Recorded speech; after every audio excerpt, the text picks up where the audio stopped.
نااہلوں کو آئیڈیل بنانے کی تباہ کاریاں۔ کسی کو اپنے لیے رول ماڈل بنانا جس قدر اہم ہے، ہم اتنے ہی زیادہ اس سے غافل ہیں۔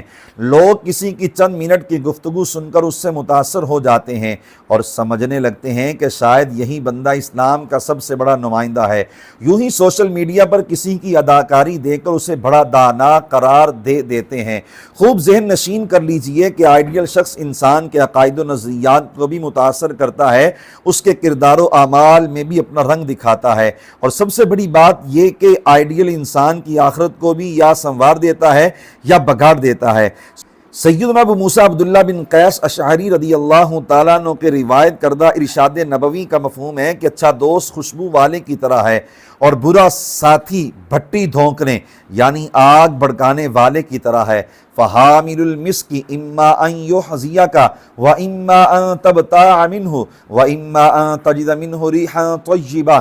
عطر والا یا تو تمہیں خوشبو کا تحفہ دے گا یا تم اس سے خرید لوگے، یا کم از کم تم اس سے خوشبو پاؤ گے۔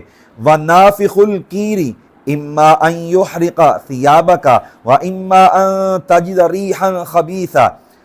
اور بھٹی دھونکنے یعنی آگ بھڑکانے والا یا تو چنگاریوں سے تمہارے کپڑے جلا دے گا یا کم از کم تم اس سے بدبو یعنی دھواں پاؤ گے۔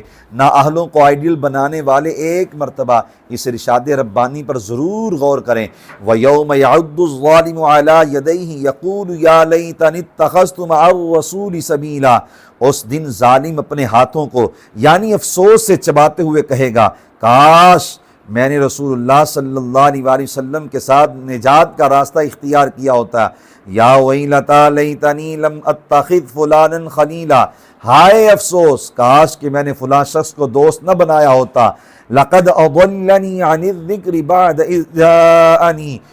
اس نے میرے پاس نصیحت یعنی قرآن و ایمان آنے کے بعد مجھے اس سے بہکا دیا۔